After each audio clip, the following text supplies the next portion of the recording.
What's up guys? I hope you are doing well. I am Veer. Welcome to Stellar Family. बड़ी ही शानदार बात आप में से एक फैमिली मेंबर के द्वारा ये कमेंट बॉक्स में पोस्ट की गई है। इसको पढ़कर थोड़ा सा समझने की कोशिश कीजिएगा। भरी हुई जेब आपको कई गलत रास्तों पर ले जा सकती है। हो सकता है कि जिंदगी में दारू पीने की आदत लग जाए, पब जाने, ये जो क्लब वगैरह जाने, ये हालांकि गलत आदत नहीं है अगर चीजें लिमिटेड तरीके से की जाए। जो लाइफ में कर रहे हैं इसका मतलब ये नहीं कि वो गलत इंसान है, पर लेकिन ये एक तरीके से अगर आप लोग जो नहीं कहते कि पैसे की इंपॉर्टेंस ना समझकर बस ये कि फ्री में आ रहे हैं तो किसी भी तरीके से उसको उड़ाते रहो, और वो गलत तरीके से जब आप लोग उसको यूज करना स्टार्ट कर देते हैं तो वो यूज जो है वो मिसयूज बन जाता है। पर लेकिन जब खाली जेब आप लोगों की होती है वो जिंदगी में आप लोग कई सारे मतलब समझाएगी। आप लोगों को पैसे की इंपॉर्टेंस, आप लोगों को टाइम की इंपॉर्टेंस, किस तरीके से जिंदगी में आप लोगों को रिसोर्सेज को यूज करना है, क्योंकि आप लोग उस दौर से गुजर कर आ चुके हैं। एक बच्चा वो है जिसने जिंदगी में बहुत ज्यादा कुर्बत देखी है, और एक वो है जिसको जिंदगी में शानदार लाइफ मिली है। अगर दोनों को आप लोग रिसोर्सेज यूज करने के लिए रखोगे तो जो कुर्बत वाला बच्चा है वो ज्यादा इफेक्टिव रिसोर्सेज को यूज कर पाएगा, ज्यादा अच्छे से चीजों को मैनेज कर पाएगा।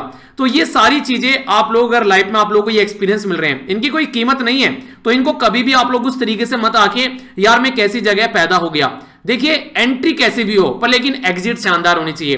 पैदा कहां हो गए वो मैटर नहीं करता है, पर लेकिन जब आप लोग इस धरती पे से जाओ, आप लोग क्या करके जा रहे हो वो मैटर करता है। तो एग्जिट शानदार होनी चाहिए और वो आप लोगों के हाथ में है। वो आप लोगों को बनाकर नहीं भेजा किसी ने कि आप लोग बस यही कर सकते हैं। अब आप लोग डिसाइड कीजिए कि आप लोग की एंट्री तो जैसी होगी, अब एग्जिट कैसी होनी है, उसमें आप लोग कितना जोर लगा सकते हैं उसको एक शानदार एग्जिट बनाने के लिए। अब वही आप लोगों की जिंदगी, उसी पैटर्न में चलना स्टार्ट कीजिए जिस पैटर्न में आप लोग अपनी एग्जिट चाहते हैं। यहां से यानी कि सोचिए कि जिंदगी में 5 साल बाद आप लोग अपने आप को कहां देखना चाहते हैं, 10 साल बाद कहां देखना चाहते हैं, 15 साल बाद कहां देखना चाहते हैं। अगर कोई ऐसा प्लान आप लोगों ने माइंड में सोच लिया तो आप लोगों के अंदर से जो एनर्जी निकल के आएगी काम करने की, उस पर देखिएगा आप लोग कैसी फीलिंग आप लोगों को आती हुई नजर आएगी।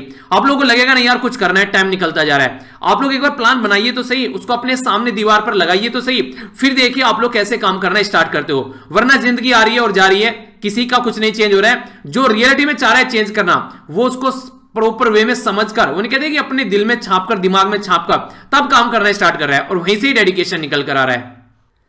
क्वेश्चन है आप लोगों के सामने कि क्वेश्चन को अटेम्प्ट कीजिए, इसके बाद में मैं आप लोगों को आंसर बताऊंगा और फिर देखते हैं कितने अच्छे से आप लोगों ने कौन कौन से क्वेश्चन के आंसर सही किए हैं। तो डिटेल में इसके बारे में हम लोग डिस्कस करेंगे। सबसे पहला क्वेश्चन जो है इसमें बात की जा रही है, आप लोगों को ये बताना है कि वर्ल्ड कैंसर डे जो है वो उसकी अब की बार की थीम क्या है। और ये इंटरेस्टिंग है कि ये थीम पिछले कई सालों से चली हुई आ रही है, 2019 से उसको कंटिन्यू किया जा रहा है, तो अभी आप लोगों को याद हो जानी चाहिए। Sustainable development goal, little Andaman और निकोबार के लिए एक विजन डॉक्यूमेंट तैयार किया गया है एक ऑर्गेनाइजेशन के द्वारा हमारी कंट्री में। तो डिटेल में समझेंगे, कई सारे क्वेश्चन इससे बन जाते हैं कि अंडमान निकोबार वाला एरिया कि कहां पर लिटिल अंडमान पड़ता है, कहां पर ये लिटिल निकोबार पड़ता है, ग्रेट निकोबार कहां पर है, कहां पर नॉर्थ अंडमान है, कहां पर मिडिल अंडमान है, पोर्ट ब्लेयर किस किस के बीच में पड़ता है। तो ये कई सारे ऐसे क्वेश्चन आप लोगों से पूछे जाते हैं। किसी पर्टिकुलर चैनल के बारे में पूछ लेते हैं कि पर्टिकुलर चैनल कहां से होकर गुजरता है। तो ये सारे क्वेश्चन मैं आप लोगों को बताऊंगा, इसके बाद में आप लोगों के माइंड में डाउट नहीं रहेगा। ठीक है, नेक्स्ट जो क्वेश्चन है इसमें आप लोगों को बताना है यहां पर एलसीए, या फिर जिसको इसका ऑफिशियल नाम कुछ और था जो पहले बाद में चेंज किया गया। डिफेंस मिनिस्टर हमारी कंट्री में राजनाथ सिंह जी, उसके द्वारा इनोग्रेट किया गया एक न्यू प्लांट प्रोडक्शन। तो ये यहां पर एलसीए से रिलेटेड है। तो ये एलसीए क्या है और इसका पहले नाम क्या था ये बताना है।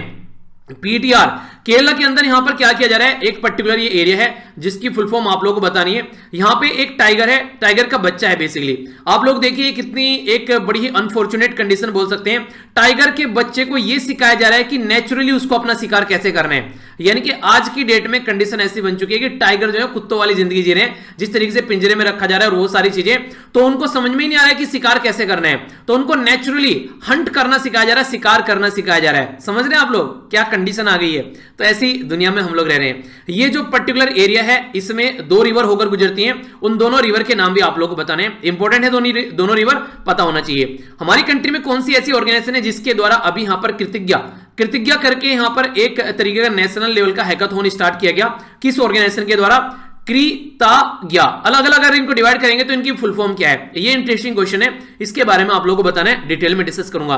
चोरा चोरी कांड के बारे में आप लोगों ने सुना होगा, ये 4 फरवरी और एक पर्टिकुलर ईयर में देखने को मिला था। हिस्ट्री का काफी इंटरेस्टिंग क्वेश्चन है। और ये गोरखपुर उत्तर प्रदेश के अंदर, जो कि मॉडर्न उत्तर प्रदेश को बोलते हैं, यूनाइटेड प्रोविंस बोलते थे इसको ब्रिटिश इंडिया के टाइम पर, तो वहां पर देखने को मिलता है। तो ये यहां पर आप लोगों को बताना है किस ईयर में देखने को मिला था। तो ये आप लोगों को बताना है, क्योंकि अभी इससे रिलेटेड सेलिब्रेशन देखने को मिलेगा। अगर बात करें यूनियन टेक्सटाइल मिनिस्टर कौन है हमारी कंट्री में, ये है स्मृति जुबिन ईरानी। तो इनके द्वारा अभी कौन सा संस्करण जो है एडिशन, ये इंटरनेशनल सिल्क फेयर का वर्चुअली इनोग्रेट किया गया। कोविड-19 के चलते वर्चुअली सारी चीज चल रही है।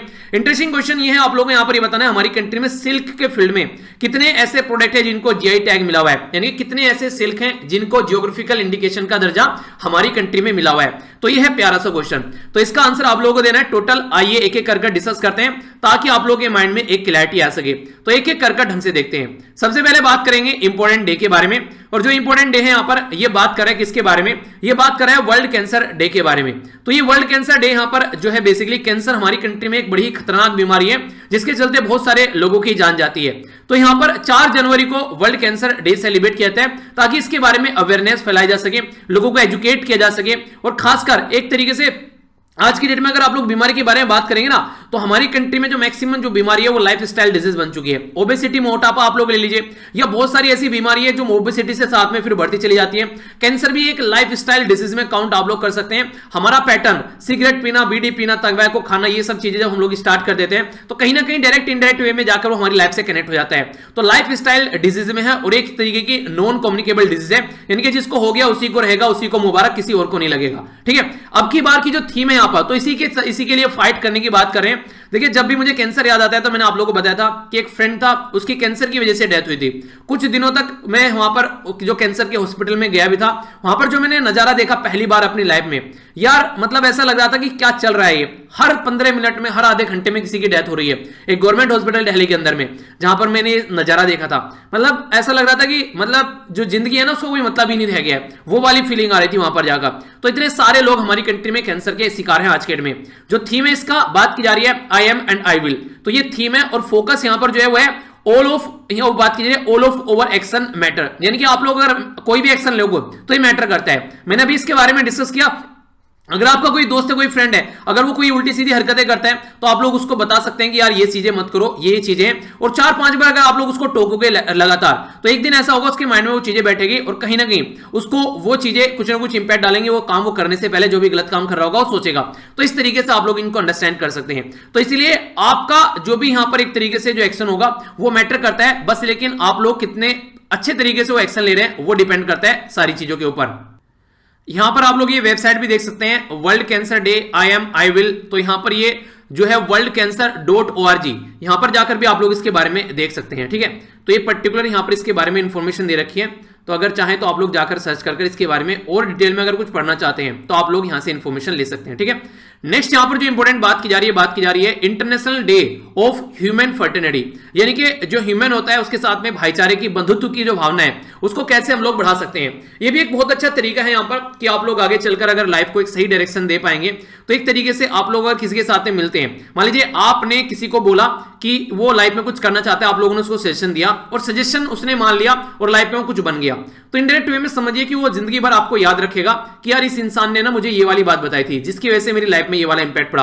तो कहीं ना कहीं ये जो चीजें हैं ना, ये एक दूसरे का बॉन्ड बढ़ाती हैं। तो इस तरीके से आप लोग भी जहां पर भी हैं वहां से किसी न किसी की हेल्प कर सकते हैं। अपने लाइफ में कुछ ऐसे एक्सपीरियंस हो सकता है कि आप लोग कुछ करना चाहते थे वो आप लोग अचीव नहीं कर पाए, तो सामने वाले को चीजें बता सकते हैं कि क्या ऐसा रीजन ना कि आप लोग उसको अचीव नहीं कर पाए। ठीक है, तो हर एक इंसान जो है उसका अलग अलग एक्सपीरियंस लाइफ में रहता है। हो सकता है किसी की लाइफ में कितनी दिक्कत चल रही है आप लोग उसको अंडरस्टैंड नहीं कर सकते हैं। तो इस तरीके से अपनी लाइफ के एक्सपीरियंस जो है आप लोग दूसरों के साथ में शेयर कर सकते हैं।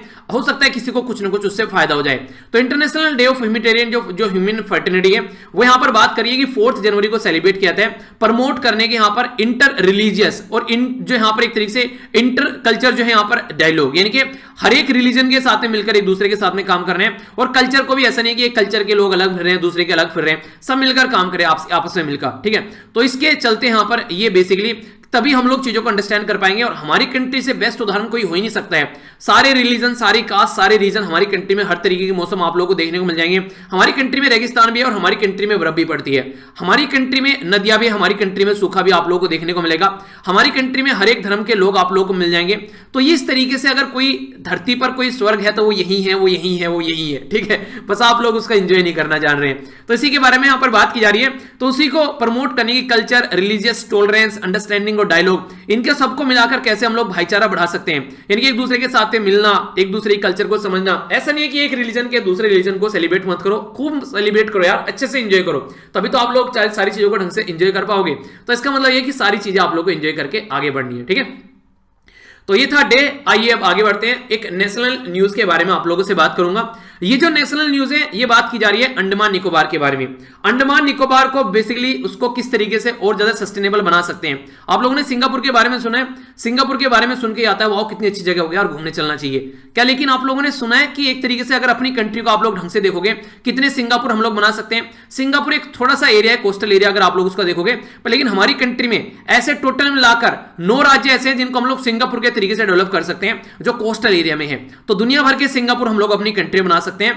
तो वही बातें जो है हम लोग को समझनी पड़ेगी, और उसी को लेकर यहां पर sustainable development of little Andaman जो आइलैंड है यहां पर, उसके लिए एक विजन तैयार किया गया, किसके द्वारा, नीति आयोग के द्वारा। तो ये जो नीति आयोग के द्वारा जो विजन तैयार किया गया, ये बोला जा रहा है कि इनके द्वारा ये 680 स्क्वायर किलोमीटर एरिया को बेसिकली कवर करने की बात की जा रही है। पर लेकिन देखिए दोनों चीजें हैं, एक डेवलपमेंट भी होना और दूसरी साइड में डेवलपमेंट के साथ साथ में वहां पर शांति भी बना के रखनी है, यानी कि इन्वायरमेंट को बर्बाद कर देना है। तो जो इन्वायरमेंट कंजर्वेशनिस्ट है उनके द्वारा यहां पर इसके खिलाफ आवाज उठाई जा रही है कि सही तरीका नहीं है, काफी कुछ यहां पर बर्बाद कर सकता है। हमारी कंट्री के जो प्राइम मिनिस्टर साहब है उनके द्वारा अंडमान निकोबार वाले एरिया को बोला गया कि इसको ढंग से डेवलप करना चाहिए और मैरीटाइम और स्टार्टअप का हब हम लोग इसको बना सकते हैं। पर्पज ये है कि एक तो स्ट्रेटेजिक लोकेशन है, अगर आप लोग इसकी पर्टिकुलर लोकेशन देखेगा तो ये यहां पर आप लोग को अंडमान निकोबार देखने को मिलेगा। यहां से एक पूरे एरिया में आप लोग अच्छा कनेक्शन यहां पर बना सकते हैं इस पर्टिकुलर एरिया में, तो काफी इंपॉर्टेंट है। अगर यहां से चाइना होकर आता है तो वो भी इसी एरिया से होता हुआ गुजरता है, अंडमान वाले एरिया से। अब ऑल्टरनेटिव रूट खोज रहा है पाकिस्तान के थ्रू, तो काफी एक इंपॉर्टेंट एरिया आप लोग अंडमान निकोबार वाले एरिया को बोल सकते हो अपनी कंट्री की अगर बाउंड्री के हिसाब से आप लोग बात करते हैं। तो इसलिए अगर उसको हम लोग ढंग से सिक्योर और प्रॉपर वे में डेवलप कर पाते हैं तो ये काफी इंपॉर्टेंट है और स्ट्रेटेजिक बेसिकली एक तरीके से लोकेशन मिलिट्री के पॉइंट ऑफ से मैं आप लोग को बोल रहा हूं। तो बात ये की जा रही है कि क्रिटिकल फॉर जो इंडियन सिक्योरिटी, और इसी के साथ में अगर बात करें यहां पर इंडियन ओशियन रीजन में काफी इंपॉर्टेंट लोकेशन है, जो कि एक काफी अच्छे से हम लोग उसका फायदा उठा सकते हैं। आप लोग ये पर्टिकुलर मैप देखिए, काफी सारी चीजें आप लोग को जानने को मिलेगी। यहां पर सबसे ऊपर अगर बात करें तो अंडमान और निकोबार 2 एरिया में डिवाइड है। यहां पर अंडमान ऊपर वाला हो गया एरिया और निकोबार नीचे वाला हो गया, यानी कि नॉर्थ में अंडमान है और साउथ में निकोबार है। सबसे ऊपर है नॉर्थ अंडमान, उसके नीचे है मिडिल अंडमान और बीच नीचे है लोअर अंडमान, यानी कि एक तरीके से जब ऊपर से नीचे आप लोग आएंगे तो नॉर्थ, मिडिल और साउथ, तो नॉर्मल सी बात होगी। पर लेकिन इसके नीचे भी आप लोगों को, इसके नीचे जो लिटिल अंडमान है, इसके नीचे आप लोग लोअर अंडमान के नीचे आप लोग को देखने को मिलेगा पोर्ट ब्लेयर, और लिटिल अंडमान और जो लोअर अंडमान है उनके बीच में आप लोगों को पोर्ट ब्लेयर देखने को मिलेगा। तो कई बार क्वेश्चन पूछ ले जाते हैं कि अंडमान निकोबार की जो कैपिटल कहां पर है, तो ये पोर्ट ब्लेयर में, वो किस किस के बीच में है, तो लोअर अंडमान और जो लिटिल अंडमान है उसके बीच में आप लोग को देखने को मिलेगी। तो ये तो हो गया आप लोग का अंडमान वाला एरिया। अब अगर बात करें यहां पर, यह है निकोबार वाला एरिया, तो निकोबार जो है ये हो गया कार निकोबार, ठीक है। तो याद रखिएगा कार निकोबार हो गया, फिर लिटिल निकोबार और उसके नीचे हो गया ग्रेट निकोबार। तो ये इस तरीके से आप लोग को डिवाइडेड नजर आएंगे। तो कार निकोबार, लिटिल निकोबार और ग्रेट निकोबार, इनके बारे में क्वेश्चन पूछा जाता है कौन कौन सा सबसे ऊपर है, तो कार निकोबार है सबसे ऊपर, फिर नीचे आगे लिटिल निकोबार और फिर आगे यहां पर ग्रेट निकोबार। ये अगर आप लोगों से कोई पूछे कि अंडमान निकोबार में कौन से आइलैंड जो है, अगर बात करें जैसे लिटिल अंडमान या फिर कार निकोबार बोल दिया, तो कौन कौन से सबसे पास में है, तो यहां पर लोअर अगर बोले लोअर अंडमान या फिर लिटिल अंडमान, तो ऐसा नहीं है। तो यहां पर कार निकोबार और लिटिल अंडमान एक दूसरे के पास में आप लोगों को ज्यादा देखने को मिलेंगे। तो मैप का क्वेश्चन कैसे भी आप लोगों से घुमाकर पूछ लिया जाए तो कोई कंफ्यूजन आप लोगों को नहीं होना चाहिए। एक और बड़ा प्यारा क्वेश्चन आप लोगों से बन सकता है, पूछ ले जाएगा आप लोगों से कि 10 डिग्री चैनल कहां पर पड़ता है, तो लिटिल अंडमान और कार निकोबार के बीच में आप लोगों को 10 डिग्री चैनल यहां पर देखने को मिलेगा। तो ये क्वेश्चन भी बड़ा फेवरेट है, ठीक है। तो इसके बारे में भी आप लोग थोड़ा सा आइडिया रखिएगा, क्वेश्चन बन जाए तो देखिए सारी डायमेंशन अगर आप लोगों को पता है, अब इसी पर्टिकुलर न्यूज में से मैं 4 या 5 क्वेश्चन आप लोग के आराम से निकाल दूंगा, ठीक है। सस्टेनेबल डेवलपमेंट के लिए किसके द्वारा विजन तैयार किया गया, मैरीटाइम और स्टार्टअप हब जो है अभी रिसेंटली कौन से अंडमान वाले एरिया पर हम लोग डेवलप करने की बात की जा रही है, किसके द्वारा ये स्टेटमेंट यहां पर बोली गई थी, तो ये इंडियन ओशन रीजन में कहां पर एग्जैक्ट लोकेशन देखने को मिलेगी, कहां पर क्या क्या लोकेशन है, ये सारे क्वेश्चन एक ही वीडियो में से आप लोगों के बन जाएंगे, एक ही न्यूज में से। अगर बात करें यहां पर, अगर बात करें इंफ्रास्ट्रक्चर और कनेक्टिविटी के पॉइंट ऑफ से, ये मिलिट्री और नेवल स्ट्रेंथ भी हमारी कंट्री को दे सकता है काफी लार्ज स्केल पर। फ्री ट्रेड जोन हम लोग एक तरीके से, जैसे कि सिंगापुर और हांगकांग वाले रीजन की हम लोग बात करते हैं, तो उसी तरीके से हम लोग न्यू ग्रीनफील्ड कोस्टल एरिया में डेवलपमेंट कर सकते हैं। ग्रीनफील्ड और ब्राउनफील्ड क्या होते हैं, ग्रीनफील्ड का मतलब होता है कि अब तक कुछ भी नहीं बना है, एक बिल्कुल एक ऐसी वर्जिन लैंड है, वहां पर जाकर आप लोग कुछ भी चीजें स्टार्ट कर सकते हो। ब्राउनफील्ड फील्ड का मतलब होता है कि ऑलरेडी वहां पर कुछ ना कुछ प्रोजेक्ट बन चुका है, अब उसको थोड़ा सा आगे बढ़ाना है, डेवलप करना है। तो ग्रीन फील्ड तरीके से आप लोग चीजों को डेवलप कर सकते हो। लिटिल अंडमान जो है ये पार्ट है, लिटिल अंडमान जो ग्रुप है वहां पर, लिटिल अंडमान को यहां पर जो देखोगे एक तरीके से काउंटर, जो ग्रेट जो अंडमान है उसके काउंटर में इसको कई बार देखा जाता है फोर्थ लार्जेस्ट अंडमान, ठीक है, अंडमान निकोबार वाले एरिया में। सबसे इंटरेस्टिंग बात यहां पर ये जो ये पर्टिकुलर एरिया के बारे में बात करें तो हट बे के नाम से भी इसको जाना जाता है। पर्टिकुलर एक मेन विलेज है वहां पर जिसके नाम से आप लोग इसको पुकारते हैं लिटिल अंडमान को। लिटिल अंडमान को यहां पर कहते टू कोगे, ठीक है, तो इसके नाम से भी पुकारते हैं के के नाम से आप लोग याद रख लीजिएगा।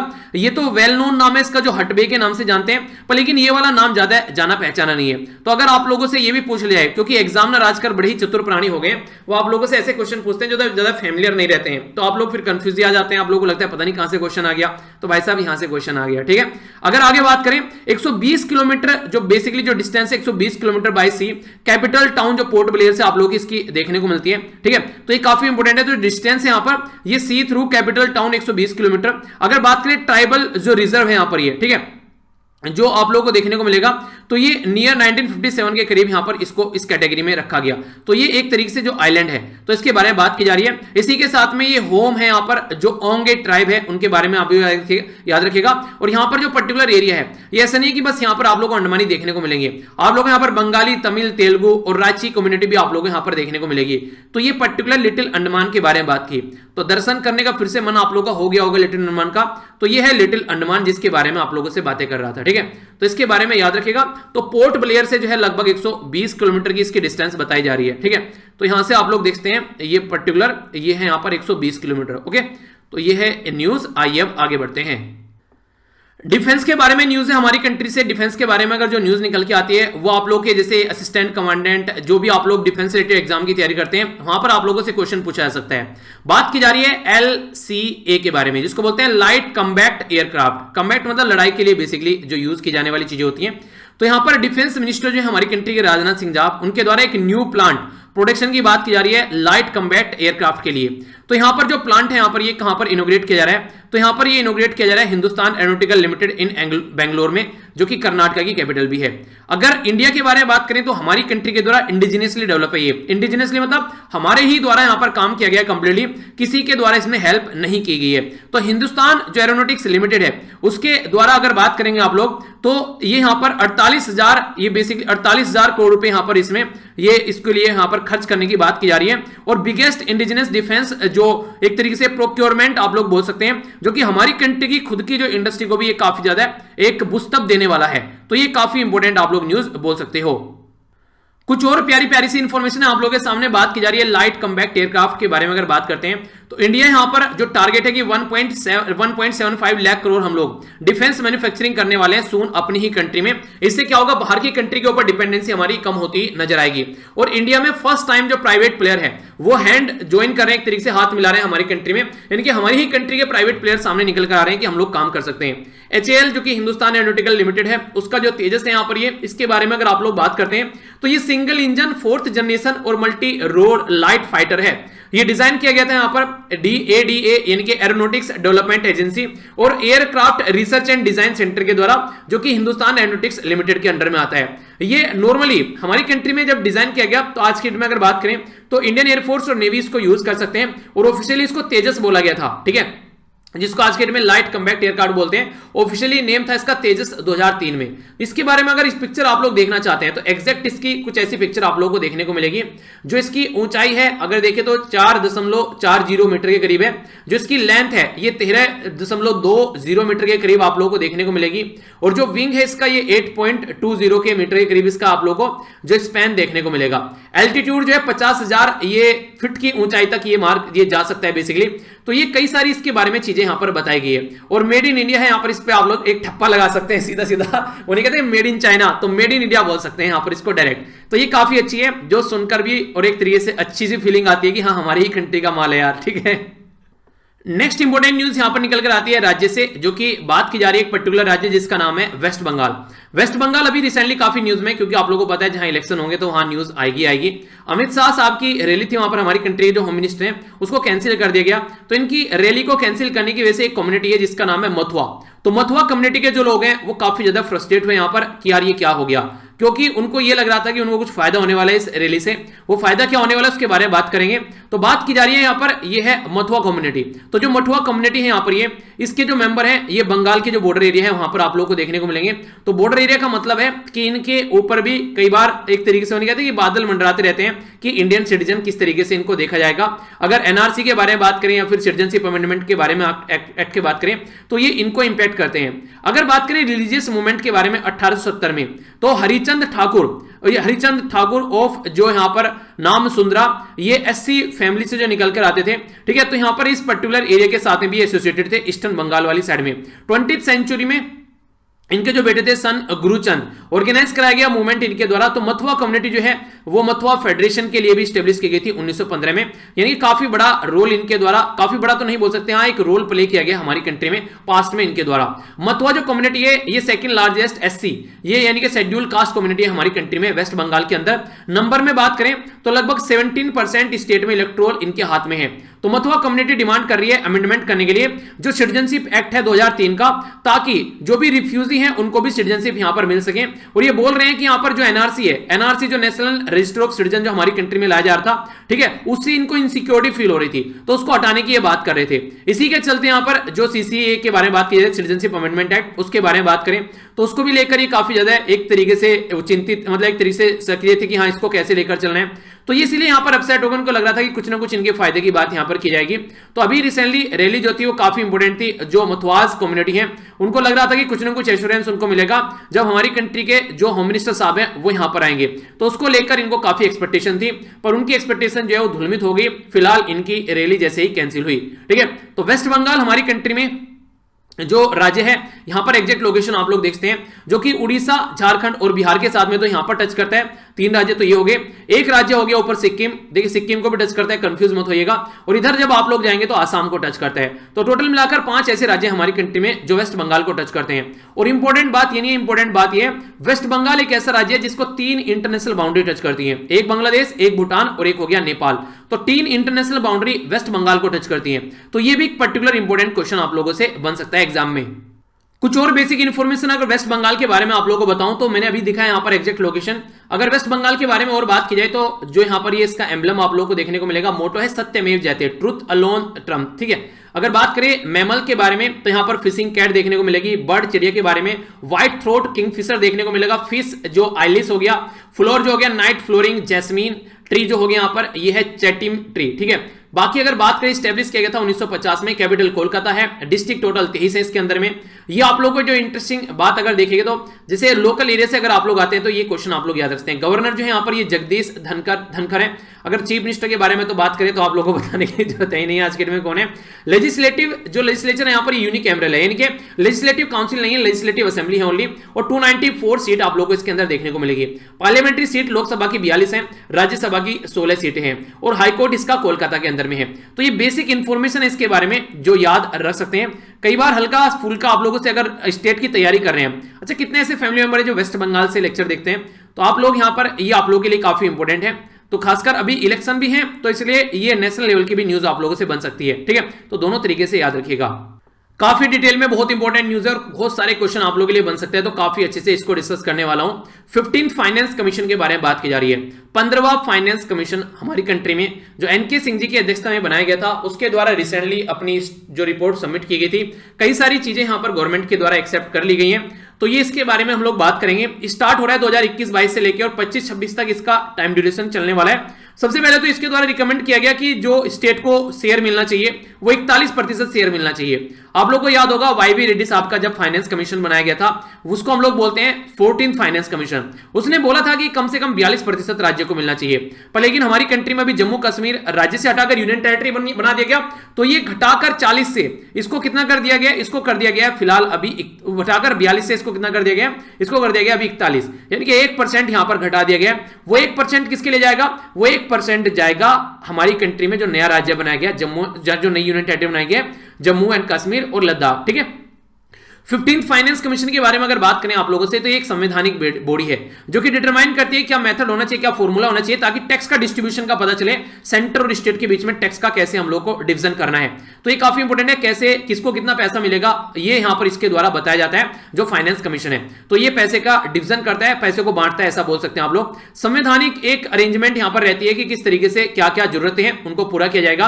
और हमारे कंट्री में अगर बात करें संविधान के अंदर, तो अनुच्छेद यानी कि आर्टिकल 280 इसके बारे में बात करते हैं। प्रेसिडेंट ऑफ इंडिया के द्वारा यहां पर ये बेसिकली जो कमीशन है, यहां पर ये जो कॉन्स्टिट्यूट है हमारी कंट्री में, प्रेसिडेंट ऑफ इंडिया के हाथ में पावर होती है कि वो फाइनेंस कमीशन कॉन्स्टिट्यूट कर सकता है हर 5 साल, या फिर अगर उसको लगता है प्रेसिडेंट को तो वो पहले भी इसको बना सकता है। तो लिखा हुआ है, अगर आप लोगों से कोई स्टेटमेंट दे देगा कि फाइनेंस कमीशन 5 साल में ही स्टैब्लिश किया जाएगा, तो ऐसा कुछ नहीं है भाई साहब। अगर प्रेसिडेंट को लग रहा है ना थोड़ा पहले करना है तो पहले भी कर लेंगे वो, तो ऐसा टेंशन मत लीजिएगा, ठीक है। पता होनी चाहिए बस चीजें बेसिकली। 15th फाइनेंस कमीशन जो है नवंबर 2017 यानी कि नवंबर 2017 में बनाया गया था एनके सिंह जी की अध्यक्षता में। एनके सिंह जी के बारे में एक इंपॉर्टेंट बात आप लोग और याद रख लीजिएगा। वो इंपॉर्टेंट बात ये कि एनके सिंह साहब जो हैं वो हमारी कंट्री में जो FRBM एक्ट है, यानी कि fiscal responsibility and budget management act, उसके जो चेयरमैन थे उस पर्टिकुलर कमेटी के, वो भी ये एनके सिंह साहब ही थे। तो रिकमेंडेशन जो यहां पर देने वाले 5 साल के लिए, तो 21-22 से लेकर 25-26 तक यहां पर ये रिकमेंडेशन चलने वाली है।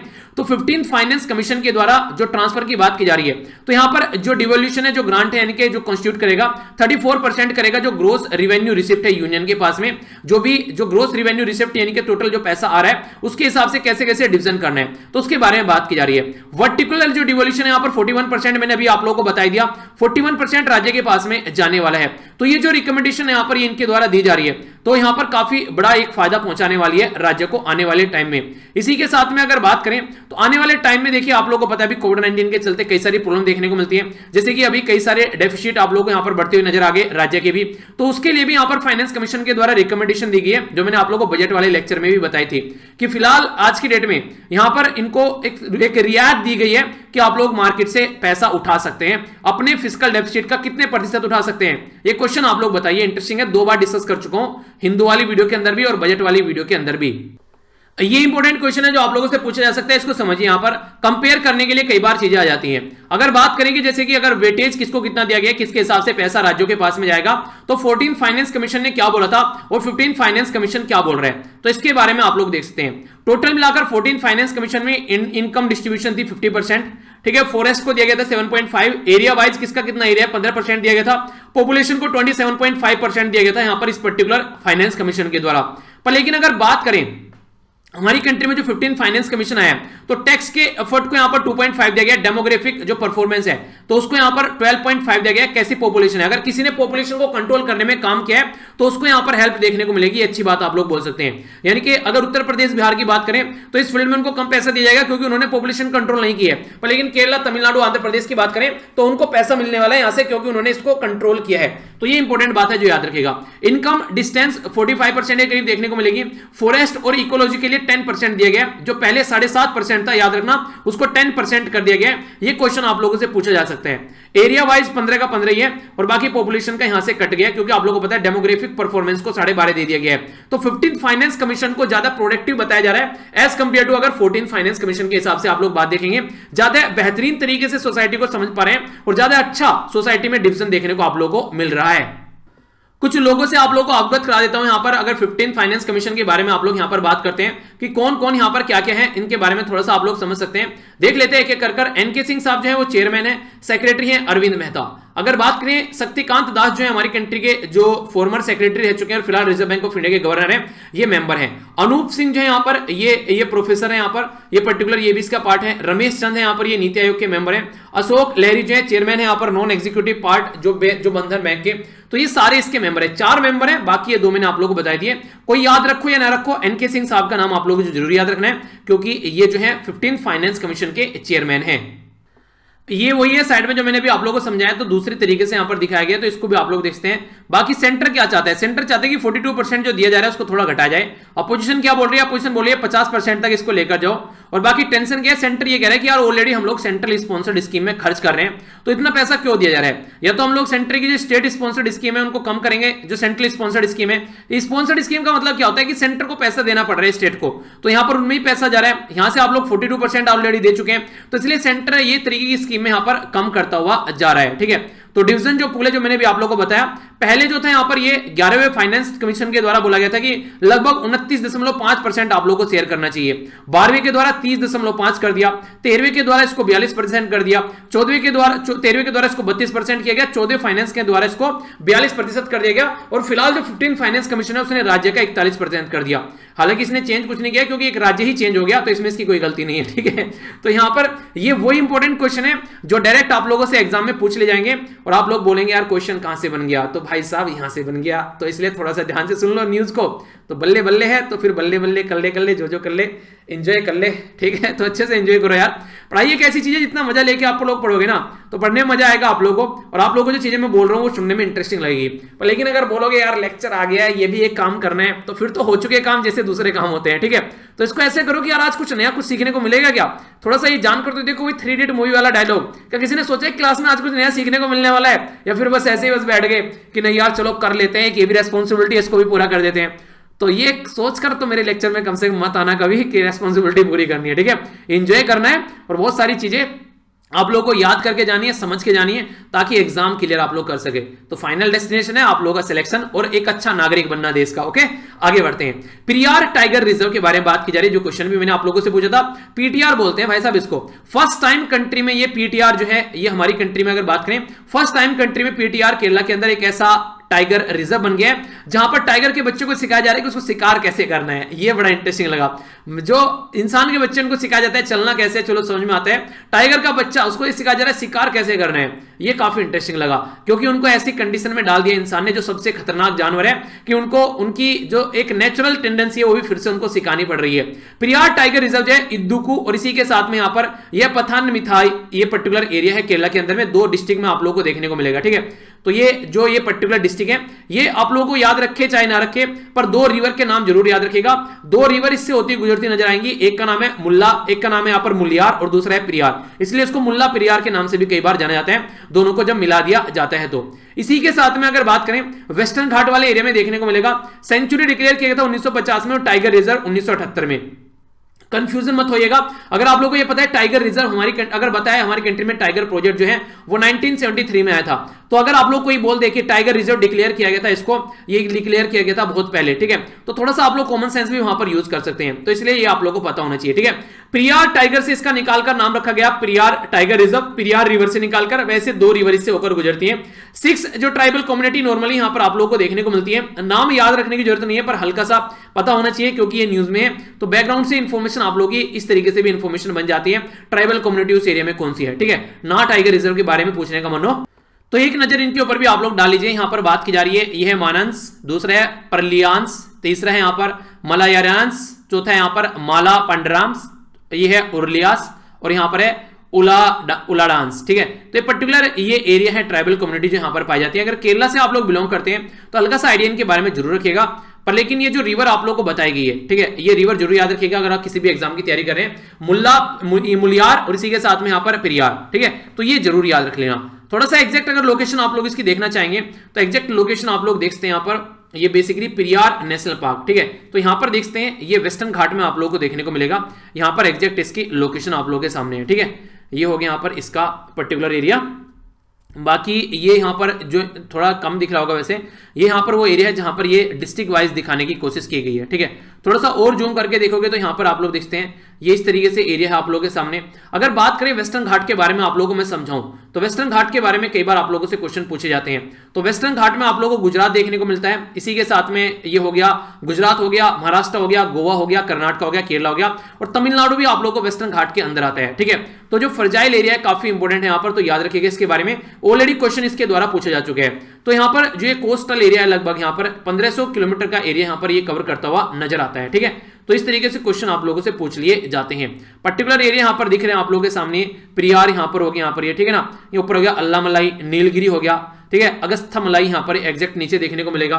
तो कई सारे इंपॉर्टेंट एरिया आप लोगों से एग्जाम में पूछ लिए आते हैं।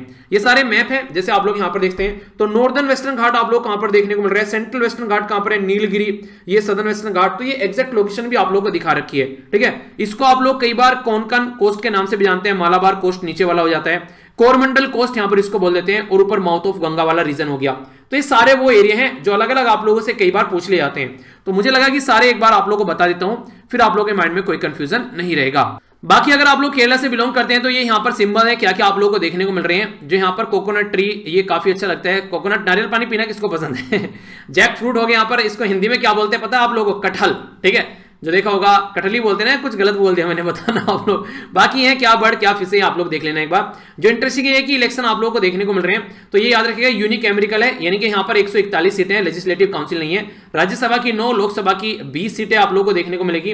केरला का खुद का हाईकोर्ट है, तिरुवनंतपुरम कैपिटल और 14th डिस्ट्रिक्ट है इसके अंदर में। 1956 में राज्य बनाया गया था। आरिफ मोहम्मद खान यहाँ पर गवर्नर है, और जो पिनई विजनम, आज के पिनई विजन जो है यहाँ पर, ये पिनारी विजन जो है इसके चीफ मिनिस्टर है, ठीक है। तो ये कम्युनिस्ट पार्टी ऑफ इंडिया के यहां पर लीडर हैं पर्टिकुलर राज्य के अंदर। काफी इंपोर्टेंट न्यूज है यहाँ पर, फूड एंड एग्रीकल्चर के बारे में बात करते हैं। और हमारी कंट्री के में जैसे किसान प्रोटेस्ट और ये सब दुनियादारी चल रही है, तो एग्रीकल्चर से रिलेटेड आप लोगों ने यूपीएससी के मेंस के भी क्वेश्चन देखे होंगे, तो सारे एग्जाम में आप लोगों से क्वेश्चन पूछे जा सकते हैं एग्रीकल्चर से रिलेटेड, कुछ भी अगर क्वेश्चन बनता है तो एग्रीकल्चर इंडिया, अगर बात करें एग्री इंडियन हैकाथॉन के बारे में बात की जा रही है। हैकाथॉन एक तरीके से एक ऐसा संगठन आप लोग बोल सकते हैं, इसमें बच्चों को या फिर लोगों को या फिर किसी बिजनेस के पॉइंट ऑफ व्यू से या फिर किसी टेक्नोलॉजी के पॉइंट ऑफ से, एग्रीकल्चर के पॉइंट ऑफ से ये बुलाया जाता है। जिससे मैं बोलूं कि एसएलवी हैकाथॉन हम लोग को रखना है, आप लोग को आइडिया देने हैं कि किस तरीके से हम लोग पूरी कंट्री में अगर चाहें कि एसएलवी की ब्रांच स्टैब्लिश करनी है और बच्चों को पढ़ाना है, तो उसके लिए क्या क्या आइडियाज हो सकते हैं। तो एक तरीके से ये हैकाथॉन हो जाएगा यहाँ पर।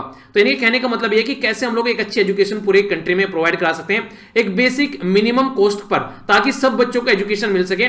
खासकर जो बच्चे उसको एक तरीके से अफोर्ड भी नहीं कर पाते, उनको भी इतने मिनिमम बेयर अमाउंट पर प्रोवाइड करा सके ताकि वो अफोर्ड कर सके। तो उस तरीके से अगर आप लोगों से पूछे तो विचार मांगो अगर मैं आप लोगों से, चलिए विचार दीजिए। चलिए अगर आप लोगों से पूछा जाए, अगर मैं बोलूं कि एसएलवी की सारी ब्रांच हम लोग को हर एक राज्य में ब्रांच स्टैब्लिश करनी है, टोटल 29 राज्य में तो करनी ही है ब्रांच स्टैब्लिश, और वहां पर बच्चों को एक अच्छी एजुकेशन प्रोवाइड कराने की कोशिश करनी है, तो क्या आप लोगों के पास में आइडिया होगा अगर मैं आप लोगों से विचार मांगू? मेल पर भी दे सकते हैं, studyloverweed@gmail.com, यहां पर भी आप लोग अपने विचार सेंड कर सकते हैं।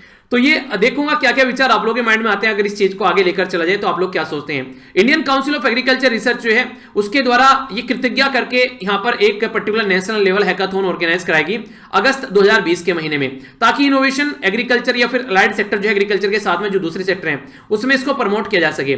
तो एडवांस जो बात करें यहाँ पर एडवांटेज जो है यहाँ पर हैकाथॉन की रहती है कि कई सारे स्टूडेंट या फैकल्टी या फिर इनोवेटर जो है वो पार्टिसिपेट करते हैं, तो कई सारे आइडियाज निकल कर आते हैं। तो बेसिकली सबसे पहले तो आप लोग को पता है यहां पर होना चाहिए कि ये जो कृतज्ञ है इसकी फुल फॉर्म क्या है। तो यहां पर जो कृतज्ञ है, जो KRI, क्री, इसका मतलब होता है कृषि, एग्रीकल्चर। TA, जिसका TA लिखा गया है, इसका मतलब है तकनीकी यानी कि टेक्नोलॉजी। GYA का मतलब है ज्ञान यानी कि नॉलेज। तो ये है एक तरीके से एग्रीकल्चर, तकनीकी और नॉलेज की बात की जा रही है, यानी कि एक तरीके से कृषि, तकनीकी और ज्ञान, एग्रीकल्चर, टेक्नोलॉजी और नॉलेज। तो इसका फुल फॉर्म है कृतज्ञ, ठीक है। तो ये इंपॉर्टेंट क्वेश्चन आप लोगों से एग्जाम में बन जाएगा। तो ये याद रखना, हमारी कंट्री में जो Indian council of medical research जो है वो इस पर्टिकुलर एरिया में काम कर रही है। कुछ और इंपॉर्टेंट बात है इंडियन काउंसिल ऑफ मेडिकल, जो Indian council of agriculture research, ऊपर मेडिकल बोला क्या मैंने, एक सेकंड, एग्रीकल्चर रिसर्च है वो, जो मेडिकल के बारे में सुन के इतना बार सुन लिया कोविड-19 के चलते मेडिकल ही निकल रहा है मुंह से। Indian council of agriculture research है, ठीक है, तो नहीं जम जाता है माइंड में। एक Indian council of agriculture research जो है इसके बारे में बात करें तो इंस्टीट्यूशनल मैकेनिज्म भी रखने की बात कर रही है। रिसर्च के बारे में बात करें तो कृषि विज्ञान केंद्र बनाए जा रहे हैं, एग्रीकल्चर यूनिवर्सिटीज बनाई जा रही हैं, ताकि जो भी प्रॉब्लम हमारी कंट्री में जो किसान फेस कर रहे हैं उनका सॉल्यूशन निकाला जा सके। किस मिनिस्ट्री के अंडर में आती है? तो मिनिस्ट्री ऑफ एग्रीकल्चर के अंडर आती है। यहाँ पर जो बात करें अगर इसके बारे में, तो त्रिलोचन महापात्र आज के इसके डायरेक्टर हैं, ठीक है। बाकी हेडक्वार्टर इसका जो देखने को मिलेगा न्यू दिल्ली में देखने को मिलेगा। तो इसके बारे में इंफॉर्मेशन है जो कि आप लोग आइडिया रख सकते हैं, ठीक है। तो 16 जुलाई जो है यहाँ पर ये 16 जुलाई 1929 में इसको स्टेब्लिश किया गया था। आइए थोड़ी हिस्ट्री भी आप लोगों को पढ़ा दूं, डायरेक्ट क्वेश्चन आप लोगों से बन जाएंगे। यहाँ पर ये बात की जा रही है हिस्ट्री के बारे में, तो हिस्ट्री के बारे में क्या न्यूज है इसको समझ लेते हैं। चोरा चोरी जो सेंट्री जो सेलिब्रेशन है वो देखने को मिलेगा। चोरा चोरी सेंट्री जो सेलिब्रेशन मतलब चोरा चोरी का जो एक इंसिडेंट देखने को मिला था हमारी कंट्री की हिस्ट्री में 1922 में देखने को मिला था। तो 2022 में 4 फरवरी को इसको पूरे 100 साल पूरे हो जाएंगे, तो इसकी शताब्दी सेलिब्रेट करने की बात की जा रही है। तो प्राइम मिनिस्टर मोदी साहब के द्वारा इसको इनॉग्रेट किया गया कि हमारी कंट्री में जो चोरा चोरी शताब्दी सेलिब्रेट करेंगे हम लोग। ये कहां पर है? गोरखपुर उत्तर प्रदेश के अंदर है, जहां से योगी जी कनेक्टेड हैं। तो 100 साल साल हो चुके हैं चोरा चोरी के। चोरा चोरी जो इंसिडेंट हमारी कंट्री में काफी लैंडमार्क आप लोग बोल सकते हैं, जिसके चलते हम लोग अपनी आजादी के लिए लड़ाई लग रहे थे अंग्रेजों के साथ में, और ये यहाँ पर इसकी ये जो लड़ाई चल रही थी उसमें ये चोरा चोरी इंसिडेंट जो था ये फरवरी 1922 में ये गोरखपुर के अंदर हुआ ब्रिटिश इंडिया के। तो लार्ज ग्रुप ऑफ प्रोटेस्टर ने क्या किया, नॉन कोऑपरेशन मूवमेंट यहां पर चला था, तो पुलिस जो यहां पर पुलिस थी उसके साथ में झड़प हुई, क्लैश हो गई और ओपन फायरिंग यहां पर देखने को मिली। कई सारे ऐसे इंसिडेंट देखने को मिले जिसके चलते यहां पर काफी बड़ा इंपैक्ट यहां पर देखने को मिला उस जो नॉन कोऑपरेशन मूवमेंट चलाया गया था। शॉर्ट भाषा में एक बार आप लोगों को समझा देता हूं ताकि आप लोगों के माइंड में क्लैरिटी आ जाए इसको लेकर क्या क्या बात यहां पर की जा रही है। बात की जा रही है चोरा चोरी जो इंसिडेंट देखने को मिला ये 5 फरवरी 1922 में देखने को मिला। तो यहां पर ये प्लेस था चोरा चोरी गोरखपुर के पास में था। क्या नॉन कोऑपरेशन मूवमेंट में लोग प्रोटेस्ट कर रहे थे, पुलिस ने फायर करी, लोगों को गुस्सा आ गया, लोगों ने पुलिस वालों को पुलिस के स्टेशन के अंदर रखकर आग लगा दी। तो यहां पर 3 सिविलियन और 22 जो पुलिस वाले थे उनकी जान चली गई, जिसके चलते अब महात्मा गांधी जी को समझ में आ गया कि अब कंडीशन खराब हो जाएगी, क्योंकि अब मौका मिल गया पुलिस को, अंग्रेजों को, कि यहां पर इनके खिलाफ लाठी चार्ज कर सके, गोलियां बरसा सके। तो इसके चलते उन्होंने चोरा चोरी जो इंसिडेंट था उसके बाद में जो नेशनल मूवमेंट था यहां पर नॉन कॉर्पोरेशन उसको रोक दिया गया था। तो 12 फरवरी को यहां पर इनके द्वारा ये रोक दिया गया था। पूरी कंट्री में रोष भी था इसको लेकर, भी ये बोल रहे थे कि आखिर ऐसा क्यों किया गया, पर लेकिन कंडीशन ये भी थी कि सबको समझ में, महात्मा गांधी जी को तो समझ में आ गया था कि बहुत सारे बेगुनाह लोग मारे जाएंगे अब यहां पर एडमिनिस्ट्रेशन के हाथों, क्योंकि उनको मौका मिल गया ये चीजों को सप्रेस करने का। तो उसके चलते उनके द्वारा यहां पर जो ये मूवमेंट था ये यहां पर रोक दिया गया था 22 फरवरी 1922 में। तो ये इंपॉर्टेंट है जो आप लोग याद रखिएगा। ये यहां पर 3 सिविलियन और 22 पुलिस वालों की यहां पर जान चली गई थी। तो 22 साल, ये सॉरी 22 साल बोल रहा हूं यहां पर 22 जो यहां पर 2022 में यहां पर जो नेक्स्ट ईयर इसको पूरे 100 साल कंप्लीट हो जाएंगे, तो उसी का सेलिब्रेशन स्टार्ट किया गया है। तो ये क्वेश्चन आप लोगों से पूछा जा सकता है, तो इसके बारे में आप लोग आइडिया रख सकते हैं। इंटरेस्टिंग न्यूज बोल सकते हो, सुनकर आप लोगों को अच्छा लगेगा जो मैं आप लोगों से डिस्कस करने वाला हूं। यहां पर बात की जा रही है योगा के बारे में। हमारी कंट्री में नेशनल योगा डे जो है वो, या फिर नेशनल योगा नहीं, वर्ल्ड योगा डे जो नॉर्मली है, कब सेलिब्रेट किया जाता है ऑल ओवर वर्ल्ड में, ये आप लोगों को बताना है। अभी यहां पर मैं आप लोगों से बात कर रहा हूं योगा इन चिली। तो जो चिली है आप पर लोकेशन अगर एग्जैक्ट इसकी देखोगे तो ये एग्जैक्ट लोकेशन हो गई, ठीक है। तो यहां पर चिली जो है यहां पर देखते हैं सेंटिगो इसकी कैपिटल है। तो यहां पर योगा को लेकर काफी ज्यादा क्रेज लोगों के अंदर देखने को मिल रहा है। तो इसको यहां पर अगर बात करें प्राइम मिनिस्टर मोदी साहब के द्वारा भी इसका जिक्र किया गया था। अभी योगा इन जो चिली है वो अप्रिशिएट किया जा रहा है। लैटिन अमेरिकन नेशन लव कर रही है इंडियन कल्चर को, यानी कि हमारी कल्चर को भी वो लव कर रहे हैं और इंजॉय कर रहे हैं। तो जो चिली में जो कांग्रेस है यहां पर ये उसकी पार्लियामेंट के अंदर डिक्लेयर किया गया 4 नवंबर को डिक्लेयर किया गया नेशनल योगा डे। अब 4 नवंबर को क्यों डिक्लेयर किया गया, क्योंकि 4 नवंबर को इनके यहां पर पहला योगा इंस्टीट्यूट बनाया गया था। जो बनाया गया था उनका नाम था जोसेफ रफेल स्टेडा, इनके द्वारा ये बनाया गया था और इन्हीं को ट्रिब्यूट देने के लिए तो ये नेशनल योगा डे स्टार्ट इनके द्वारा किया गया है। इनके जो वाइस प्रेसिडेंट है आज के में चिली के सीनेट के अंदर, उन्होंने अपना नाम जो है चेंज किया है, इसका नाम रखा गया रविंद्रनाथ क्विंटेरो, ठीक है। तो ये इन्होंने नाम रखा है क्योंकि ये इंस्पायर्ड है काफी ज्यादा जो विश्व कवि गुरु रविंद्रनाथ टैगोर जी से, जिनको गीतांजलि के लिए नोबेल प्राइज दिया गया था ये 1913 में, यानी कि 1913 में। तो उन्हीं से इंस्पायर होकर इन्होंने अपना नाम ये रखा है। बाकी अगर बात करें जो यहां पर क्विंटेरोस है, यहां पर ये 77 ईयर ओल्ड पर्सन है और ये चिली के अंदर जो सोशलिस्ट पार्टी है उसके मेंबर है और वाइस प्रेसिडेंट है सीनेट के अंदर मार्च 2020 से। ये यहां पर एक जो इनका जो करियर स्टार्ट हुआ पॉलिटिकल करियर, ये जो यहां पर क्विंटेरोस का इनका ये स्टार्ट किया गया था 1989 में, जब यहां पर इनकी कंट्री में डेमोक्रेसी लाने की बात की जा रही थी और यहां पर एक रिजीम था जिनका नाम था ऑगस्टो पिनोचेट, ठीक है। तो इनको रिप्लेस कर जो 1973 से रूल कर रहे थे, यहां पर एक डेमोक्रेटिक सिस्टम आया था, तो वहां से इनकी कहानी स्टार्ट हुई, ठीक है। एग्जैक्ट लोकेशन आप लोग यहां पर देखते हैं, ये हो गया आप लोगों के साथ में यहां पर चिली सेंटिगो, ये हो गया। इसकी कैपिटल जो है यहां पर ये मैंने आप लोगों को बताई दी, चिलियन जो पीसो है वो यहां पर आज के दिन में इसकी करेंसी है, ठीक है। तो याद रखिएगा सेबेस्टियन जो पिनेरा है वो यहां पर इसके जो प्रेसिडेंट है, ठीक है। तो ये इसके बारे में कुछ बेसिक इंफॉर्मेशन है। तो इंटरेस्टिंग लगा, जिस कल्चर को आप लोग एंजॉय नहीं कर रहे हैं उसको दुनिया एंजॉय कर रही है, तो आप लोग भी अच्छे से एंजॉय कीजिए अपनी कल्चर है, तो अप्रिशिएट कीजिए जो चीजें आप लोगों के पास में है। आर्ट एंड कल्चर के बारे में बात करते हैं। अगर लड़कियों से पूछा जाए पर्टिकुलर सिल्क साड़ी पहनना किस किस को पसंद है, ठीक है। तो ये सारी चीजें जो आप लोग देखते हैं कहीं ना कहीं हमारी कंट्री में जो कल्चर है, कहीं साड़ी, कहीं कुर्ता पजामा, कहीं सर पे जो है एक तरीके से, जैसे राजस्थान में जाओगे तो सर पे पगड़ी जो है वो काफी फेमस आप लोग देखते हैं। पंजाब साइड में जाओगे तो वहां पर आप लोग को एक अलग तरह की कल्चर देखने को मिलेगी। तो हमारी कंट्री में काफी चीजें फेमस है, ठीक है। तो यहाँ पर अगर बात करें सियाफा बोला जाता है ना सर, राजस्थान में पगड़ी वगैरह जो बांधते हैं, तो यहां पर जो यूनियन टेक्सटाइल जो मिनिस्टर हैं जिनका नाम है स्मृति जुबिन ईरानी, उनके द्वारा 8वां एडिशन यहां पर इंटरनेशनल जो इंडिया इंटरनेशनल सिल्क फेयर जो वर्चुअली इनॉग्रेट किया गया। तो यहां पर इंडिया जो है वो बिगेस्ट सिल्क फेयर आप लोगों को देखने को मिल रहा है इंडिया के अंदर में, और India silk export promotion council जो है वर्चुअली इसको 31 जनवरी से लेकर 4 फरवरी यानी कि आप लोगों को देखने को मिला 4 फरवरी तक इसका टाइम ड्यूरेशन, ठीक है। इंडिया इंटरनेशनल सिल्क फेयर जो है यहां पर ये सोर्स है कहीं ना कहीं सिल्क और जो सिल्क से रिलेटेड जो भी ब्लेंड दूसरे मटेरियल बनाए जाते हैं ताकि उसको एक्सपोर्ट किया जा सके, और हमारी कंट्री में सारा काम किया जाता है मिनिस्ट्री ऑफ टेक्सटाइल के अंदर जो कि स्मृति ईरानी जी के अंडर में आती है, और स्पॉन्सर किया जाता है जो डिपार्टमेंट ऑफ कॉमर्स के द्वारा। इंडिया जो है ये सेकंड लार्जेस्ट प्रोड्यूसर है सिल्क का। तो पहला कौन होगा, नॉर्मल सी बात है चाइना। अब आप लोग ये बताइए, पहला मैंने बता दिया, चलिए आगे भी बता देते हैं, 2-4 आप लोग और याद कर लेंगे यहां पर पहला हो गया चाइना, दूसरा इंडिया, तीसरा उज्बेकिस्तान, चौथा ब्राजील, पांचवा जापान, छठा साउथ कोरिया, ठीक है। Republic of Korea south Korea को ही बोलते हैं, याद रखना। इंडिया में जो बात करें जो 4 मेजर वेराइटी हैं तो यहां पर ये है मूलाबेरी, इरी, इसी के साथ में तसार और मुगा, ये काफी फेमस है। बाकी 11 ज्योग्राफिकल इंडिकेशन मिल चुके हैं हमारी कंट्री में, जो मैंने क्वेश्चन भी पूछा था अगर बात करें सिल्क की कैटेगरी में। तो ये अलग अलग है, इनको देख लेना आप लोग कहां कहां पर है, कोई मैसूर का है, कोई सीलम, ये अलग अलग राज्य के नाम पर भी है, ठीक है। तो ये रटना नहीं है, बस ये याद रख लीजिए 11 ऐसे ज्योग्राफिकल इंडिकेशन है। हाँ, अगर आप लोगों का एरिया का है कोई सा ये तो बताइए आप लोगों के एरिया में आता है कोई सा, तो इनको पढ़ लीजिएगा। तो आप लोगों के एरिया के हिसाब से अगर आप लोगों को लगता है तो आप लोग इसको याद रख सकते हैं, ठीक है। तो ये था आज का नन्ना सा मुन्ना सा प्यारा सा डिस्कशन। मैं आशा करता हूं कि आप लोग कुछ नया जरूर सीखने को मिला होगा। एक बार रिव्यू कर लेते हैं क्या क्या हम लोगों ने डिस्कस किया है, इसके बाद में फिर क्वेश्चन होंगे, कुछ आज के क्वेश्चन और कुछ कल का रिवीजन करेंगे, तो ऐसा कुछ डिस्कशन रहने वाला है, ठीक है। तो आइए नजर डालते हैं। सबसे पहले इंपॉर्टेंट दे देखिए 2 जो काफी इंपॉर्टेंट थे। तो ये कैसा लग रहा है घूमता घूमता सही लग रहा है ना। नेशनल न्यूज देखिए हम लोगों ने काफी डिटेल में समझा, यहां पर अंडमान निकोबार वाला एरिया, तो सारी चीजें मैंने आप लोगों को प्रॉपर डिटेल में समझाई। तो मुझे नहीं लगता कि अब आप लोगों को इसके बारे में कोई कंफ्यूजन माइंड में होना चाहिए। स्टेट के बारे में हम लोगों ने यहाँ पर एक मुथुआ जो कम्युनिटी है यहाँ पर माथुआ, ठीक है, तो इसके बारे में हम लोगों ने समझा क्या क्या बातें यहाँ पर चल रही थी।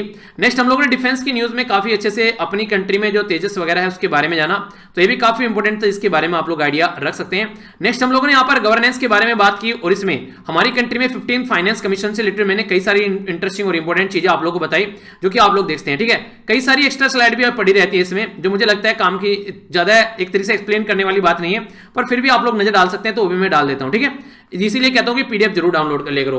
अगर बात करें यहां पर ये पेरियार टाइगर रिजर्व के बारे में जानने को मिला, तो डिटेल में मैंने आप लोगों को मैप सारे दिखा दिए, ये आगे पीछे ऊपर नीचे से, ताकि आप लोगों के माइंड में लोकेशन या फिर चीजों को लेकर कोई कंफ्यूजन न रहे। फूड एंड एग्रीकल्चर के बारे में हम लोगों ने समझा, एग्रीकल्चर के बारे में कृतज्ञ करके एक स्कीम, उसको ढंग से डिटेल में समझा। हिस्ट्री के पॉइंट ऑफ से देखें तो चोरा चोरी जो इंसिडेंट है उसके बारे में समझा, सारी बातें मैंने आप लोगों को बताई, अब कोई कंफ्यूजन नहीं होना चाहिए। हेल्थ में हम लोगों ने बात की योगा के बारे में, तो ये भी काफी इंपॉर्टेंट था, डिटेल में हम लोगों ने समझा कहां कहां पर क्या क्या चीजें चल रही है। और नेक्स्ट हम लोगों ने आर्ट एंड कल्चर के बारे में, तो सिल्क के बारे में जाना, कहां कहां पर सिल्क है वो सारी चीजें समझी। अब है आप लोगों के सामने यहां पर आज का जो क्विज, इसको अटेम्प्ट कीजिए। वर्ल्ड कैंसर जो डे है ये 4 जनवरी को सेलिब्रेट किया जाता है, ठीक है। तो इसके बारे में आप लोगों को बताना है, इसकी थीम क्या है। लिटिल अंडमान आइलैंड जो विजन डॉक्यूमेंट है वो किसके द्वारा तैयार किया गया है, ये आप लोगों को बताना है। डिफेंस मिनिस्टर जो राजनाथ सिंह साहब के द्वारा एलसीए के बारे में बात की जा रही है, प्रोटेक्शन यूनिट, ये इसका पहले नाम क्या था। पीटीआर क्या है ये आप लोगों को बताना है। कहां कौन कौन सी रिवर इससे होकर गुजरती है ये आप लोगों को बताना है। इंडिया के अंदर कौन सी ऑर्गेनाइजेशन कृतज्ञ करके यहां पर ऑर्गेनाइज करा रही है नेशनल लेवल हैकाथॉन, और कृतज्ञ की फुल फॉर्म आप लोगों को बतानी है। चोरा चोरी इंसिडेंट ये 4 फरवरी को कौन से साल में देखने को मिला, उत्तर प्रदेश के गोरखपुर वाले रीजन में। यूनियन टेक्सटाइल मिनिस्टर जो जुबिन ईरानी जो मैम है उनके द्वारा कौन सी जो एडिशन यहां पर अभी देखने को मिला ये आप लोगों को बताना है। और यहां पर जो ज्योग्राफिकल इंडिकेशन कितने हमारी कंट्री में अगर बात करें आज की डेट में जो बेसिकली सिल्क को दिए गए हैं, ठीक है। तो ये था एक क्वेश्चन। आइए अब थोड़ा सा रिवीजन भी कर लेते हैं, कुछ आप लोगों को याद है, देख लेता हूं कितना याद है या फिर भूल भाल गए सारा। सबसे पहले यूके के बारे में बात की जा रही है, कौन सी कंट्री को इनके द्वारा सिटीजनशिप देने की बात की जा रही है। कौन सी रिपोर्ट है जिसमें एजिंग के बारे में बात की थी, जो डैम है इनके जो हमारी कंट्री में बांध है उनकी एज बढ़ती जा रही है, उसके बारे में हम लोगों ने डिस्कस किया था। नेक्स्ट हम लोगों ने यहाँ पर ई विधान के बारे में बात किया था, कौन सी मंत्रालय के अंदर आता है। इसी के साथ में ई विधान जो है उसको कौन सी टेक्निकल मिनिस्ट्री सपोर्ट कर रही है, कौन सी मिनिस्ट्री है यहाँ पर जो फॉरेन कंट्रीब्यूशन रेगुलेशन एक्ट के बारे में बात कर रही है। पट्टे का मतलब क्या होता है, इसी के साथ में चित्र का मतलब क्या होता है, और पट्ट चित्र का मतलब क्या होता है, ये आप लोगों को बताना था। कला उत्सव जो है कौन सी मिनिस्ट्री के द्वारा, और RMSA क्या है ये आप लोगों से पूछे गए थे, और कौन मिलकर यहां पर सपोर्ट कर रहे हैं, बाकी किसका नाम चेंज किया गया था, ये कुछ चीजें आप लोगों से पूछी गई थी। तो आंसर देख लेते हैं। हांगकांग को देने की बात की जा रही है ब्रिटिश के द्वारा सिटीजनशिप। नेक्स्ट बात करें यूनाइटेड नेशन के बारे में, तो इसके द्वारा डैम को बोला गया जिनकी जो उम्र बढ़ गई है उन डैम को थोड़ा समझ लेना चाहिए कि वो नुकसान पहुंचा सकते हैं। ई विधान के बारे में बात की थी तो मिनिस्ट्री ऑफ पार्लियामेंट्री अफेयर आप लोग याद रखना। Ministry of electronics and information technology आप लोग याद रखना, जिसको इंप्लीमेंट करने की बात की जा रही है। होम मिनिस्ट्री के बारे में आप लोग याद रखते हैं यहां पर बाकी, ठीक है, जो कि यहां पर हमारी कंट्री में फॉरेन कंट्रीब्यूशन रेगुलेशन एक्ट के बारे में बात करती है। पट्टा का मतलब होता है क्लोथ्स, और जो चित्र का मतलब होता है पिक्चर, तो ये याद रखना। मिनिस्ट्री ऑफ एजुकेशन यहां पर याद रखना, जो कि कला उत्सव के बारे में बात करते हैं। और राष्ट्रीय माध्यमिक शिक्षा अभियान के तहत इसको आता था, बाद में समग्र शिक्षा के तहत इसको चेंज कर दिया गया। तो ये था टोटल आज का डिस्कशन। मैं आशा करता हूं कि आप लोगों ने इसको अच्छे से एंजॉय किया होगा। टेलीग्राम से जाकर पीडीएफ सारी डाउनलोड कर लेना, सारी पीडीएफ इकट्ठी आप लोगों को वहां पर मिल जाएगी, ठीक है। तो कैसा रहा आज का डिस्कशन, झकास की बकवास, नीचे कमेंट बॉक्स में अपनी राय जरूर दीजिएगा। और बाकी आप लोग लेक्चर को लाइक कर या फिर डिसलाइक कर भी अपना फीडबैक दे सकते हैं। सारी चीजें आप लोगों के सामने है। तो मिलता हूं नेक्स्ट लेक्चर में, जो कि होगा द हिंदू न्यूज़पेपर का डिस्कशन। तब तक के लिए बड़ों को नमस्ते, छोटों को प्यार, छोटी सी लाइफ एंजॉय करें यार। तब तक के लिए जय हिंद।